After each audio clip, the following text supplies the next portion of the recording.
Morning YouTube. So detailed review. So it's 6 a.m. well, quarter to 6 in the morning. I'm outside McDonald's in Craigavon. Been up and out on the bike for early doors this morning. Couldn't sleep well, so got up and thought people have been asking me for a year-long review, and I'm standing here bored, so I thought I would just do it. So this is a R1200RS. I've had it about a year now. 3,500 miles on the clock, not as much as I would like. Bike itself, absolutely fantastic, still love it, that pieces. Right, detailed review, what I like, what I don't like. A bit more honest, so you get these on it. These reflectors here, they're a Euro 4 thing.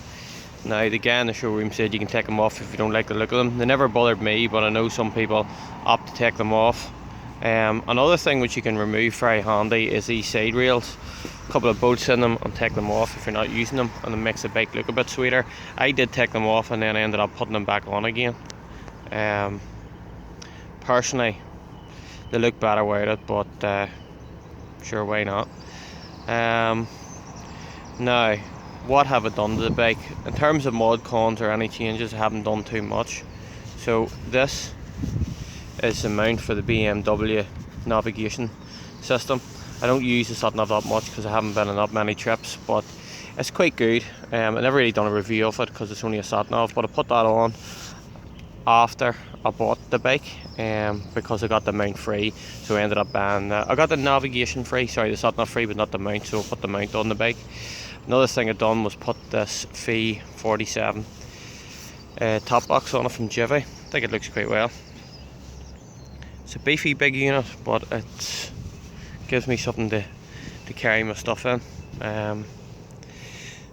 Love the exhaust on it, still love the look of the bike. I've had a few wee scrapes, so I dropped it once and I scraped the side railing and I scraped here when I dropped it once. A wee bit of scuffing around the wing mirror as well. So it's not just as good a condition as I bought it in, but still very good. The bike running really smoothly. Nothing has been too badly rusted or damaged or anything like that. One thing that I had noticed was this brake disc was a wee bit rusty, or I thought it was going a bit rusty, but just having it out again and just the rainwater has really taken that off, so nothing really too bad there either. Still love the boxer engine. It's a lovely engine on a bike, still an expensive bike for what it is, but I think this bike will just keep going and keep going and keep going. Now this is my helmet setup, seen a prism tube for the camera, and what I use for the moto vlogging, in case you're interested, is just a set of headphones with a microphone jack, and I just wear it around my neck, and then the microphone just sits beneath my mouth, and then I sync up the audio with the video and do it that way, rather than trying to attach an external mic to the Cena Prism tube, because that never really worked for me personally, although the microphones that you're using could be better. In terms of the bike itself, you know, all your trip, all your odometer stuff is pretty much standard. I still like the dash on it. I think it's quite clear and crisp, but not really into all these LED type setups.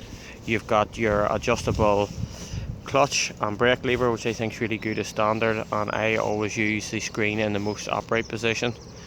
Still a lovely looking bike. You can see it's a wee bit dirty because I'm obviously using it every day. It's a lovely morning night, not too bad at all. Now, seat position quite comfortable. The bike runs fairly smooth as well. If you keep this in the upper position, I think is the best thing. In terms of your adjustable suspension, if you go for my model, which is the mid-range model rather than the high spec one, you don't get the wee computer dongle, which is a twist grip essentially. You can control your sat nav and all through it, and then you get electronic suspension. I didn't go for that version. Now I went for the mid-range one, which is it was classified as a sports, so it's a manually adjustable suspension. Using this thing, I keep it quite far to the right, which is quite a high. Gives you a bit more of a firm riding position, a wee bit more sporty, and I quite like that. But if you want the comfort, you can drop it right down and you get quite a lot of forgiveness in it. So if you hit a bump, you know, the suspension will bounce a wee bit more forgiving for you. I always keep mine quite tight. The Brembo brakes at the front are brilliant. The back brake I don't think is that good. Now, I don't believe it's Brembo. Let's have a look. No, it is a Brembo. It's a Brembo brake, is it? Yeah, I think it maybe is, but to me the back brake feels a bit soft. Doesn't bite the way you'd want it to, and certainly not as, doesn't bite like other bikes I've had. But still quite decent as well. Now, very comfortably, you can get the 100 mph on the bike, and it sits very comfortably. You've got good wind protection. Would I swap it, or would I buy something else for my money? Certainly not. Not at 13 grand. You're really looking at your adventure type bikes, and they're just not for me. They're not as comfortable, not as low seat height for me, and they don't give you, they probably give you better wind protection, but in terms of overall protection, you're quite protected in this bike from your knees right up, so your whole lower body doesn't get hit with the wind. The screen in the upmost position, you still get a bit of wind hitting the top of your head, but that's grand. You've got the LED running light. Now let's have a wee look to see if this LED running light will come on. Let me just put this in here. Right, this is it. This is kind of how it looks. Never really get that out in camera, but it's a cool nose on it, with the LED running light. Then you have your side lights on it as well. So brakes good, engine really good. Love the Boxer engine. LED running light cool. I think it still looks very cool and modern as well. I haven't had a 2-up pillion yet. My wife has declared that she won't go on a bike now, so that ain't going to happen anytime soon. So great engine noise as well with the stock exhaust. To me, I'm not a mad one on having the most noisy engine in the world, so for me that's not an issue whatsoever. So it's quiet enough, but you still get a good sound out of it when you're going for it. The radar modes, essentially you've 4, I believe. A custom one which I've never really played with. I have it in rain mode at the minute because the roads have been slippy, but the rain certainly has a softer feel. It doesn't accelerate it as aggressively.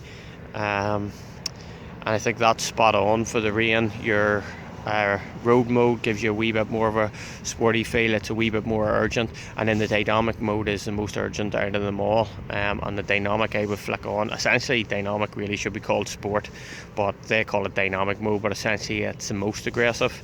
And I would put it in there if I'm going for a quick blast. Feet position's in a good position, not too low but also not a high position, so it's quite a comfortable foot position. I really like the peg position. I've been on other bikes since, and I don't like them as much as this bike. This is a very easy, comfortable bike, but you're still in a semi-sports position. You're leaning over a wee bit, but you can see like the pegs are almost at, you know, 90 degrees to the rider, which is quite up and down. So you sit up on the bike, but with the lean of the tank and the shape of the seat itself, you're canted forward a wee bit. Handlebars are higher than most sports bikes, but not extremely high, so again you've got that nice riding position.